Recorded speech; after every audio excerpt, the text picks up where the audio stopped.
We've all heard that if you could win the morning, you could win the day. One of the ways to doing that is to create regular rituals and routines so you don't have to think about what you need to do.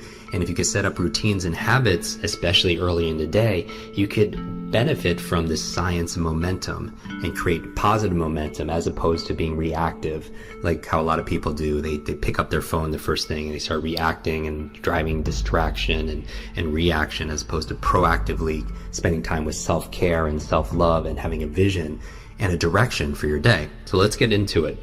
Now, as I jump into this, again, this is my ideal day. So sometimes I can't do all of this, but I can do as many as I can. So the first thing I do when I wake up is I recall my dreams.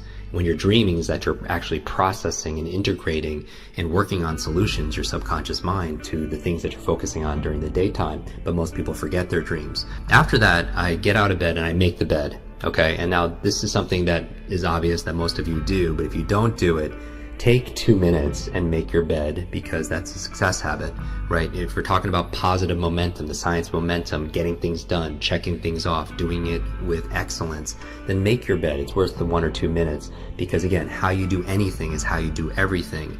And to have a good check mark on something like making your bed is very powerful, because it teaches you to be able to do something really well in excellence like they do in the military. And the other benefit is when you come back at the end of the day, you come back to success. You come back to your bed already made. After that, what I'll do is I'll go into the kitchen and I'll have a tall glass of water, because we use a lot of water and most of us are very dehydrated at night.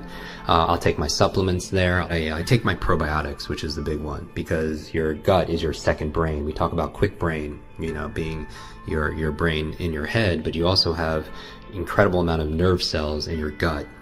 And so I want to make sure that's being fed and healthy. So I take my probiotics. Then what I do is I do my breathing, right? I'm thinking about the things I'm focusing on here. I'm thinking about excellence. I'm thinking about hydration. I'm thinking about oxygen. Whatever your breathing technique is, I focus on breathing. So whether it's box breathing or alpha breathing, whether it's Wim Hof's method, I do a breathing technique because I want to fully oxygenate my body and, my brain, which is obviously part of my body also as well. And maybe we could do another episode dedicated towards that. I do my meditation in the morning and also later in the afternoon or evening, sometimes before I go to bed, but I always do an early morning meditation.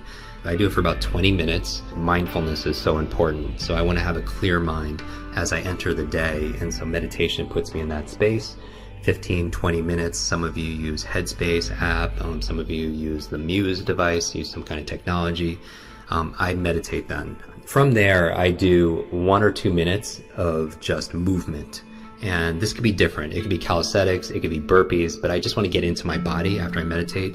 And so I move my body pretty intensely for a couple minutes. And if I'm in a hotel room, maybe I'm just doing jumping jacks, but I'm doing crunches for 2 minutes straight. I'm just waking my body. That is not my exercise for the day. It's just for me to get my heart rate beating and getting some movement in my body. From there, I take a shower, and it's cold shower. And I do believe in cold therapy. It works for me. It helps me to reset my nervous system. Ice baths are very powerful because it helps, like if you hit your knee, you put ice on it to reduce swelling and inflammation. Cold therapy is a very powerful way of resetting your nervous system and reducing inflammation. So I take a cold shower. When I get out, I go through my normal routine, right, of shaving and brushing my teeth, all that good stuff. Then I make a tea, and my favorite tea is like a brain tea. It's a combination of gotu kola, ginkgo, lion's mane, some MCT oil, and some other gems. As I go through it, I sip my tea, and that's where I write my journal. And I'm a big believer in journaling. I've been doing it since I've been in college, and I feel like some of the most amazing thinkers of our time and in history, they journal and they keep diaries. I mean, you think about Edison, Einstein, Da Vinci. I mean, their journals are priceless, right? From there, right from journaling, since I'm writing, and I like writing. There's a lot of studies saying that handwriting is better than actually typing. Then, since I'm writing already, I'm going to my to-do list. And we all have most of us have an ongoing to-do list of things that we need to get done. For me, the big thing is I just want to be able to accomplish, as a total win, 3 things for work and 3 things personally. And they don't have to be all epic big things, but I just feel like that if I could get 3 of my work goals done on my to-do list and 3 of my personal things to do, then it's been a great day. And it's kind of like my friend Clay Hebert talks about a champagne moment. It's like your champagne moment when you're looking back at the end of the day saying, yes, today was a great day, today I crushed it, today I won. And in addition to my to-do list, I also have a list, to feel list, because I feel like a lot of our who we are is our states and emotions, and I think I don't want it to be just where I happen to feel a certain way by accident. It's by its design. It's the metaphor I always talk about, the difference between a thermometer and a thermostat. A thermometer reacts to the environment, and I feel like sometimes if I act like a thermometer, I'm just going to react to everything that's going on in my world, and I just might have some good positive states, as opposed to being a thermostat where I set in advance a standard, a goal, for my to feel list, certain feelings I want to feel throughout the day, so I can design it that way.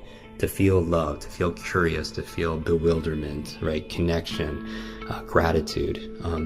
I also have, besides a to-do list and a to-feel list, I also look at my to-be list. Like, who do I want to be today? And, do I want to be a good partner? Do I want to be a good friend and a good leader, a good teacher, a good coach? I feel into what I want to be that day. Because it's not just about, it's kind of cliche, but there's a truth to it. We're not human doings, right? We're human beings. So who do I want to be today? From there, if I have time, I'll make time for the things that are most important, is I read. I read for about 20, 30 minutes. So after I do my reading, then I go and I make my brain smoothie, brain berries, which are your blueberries and avocado and your leafy vegetables, and water and everything. And when I'm done with that smoothie, I go through my brain training in one of our quick learning online programs at quicklearning.com. We have an online speed reading course, online memory course, thinking course, academic success course. That's where I do my brain training. And I like to do it in the morning because I want to jumpstart my brain, my mind, if you will, and also my body. And that's the goal for me, that focusing in the morning. So after I do certain brain trainings, which are all in our programs, then I really start my day.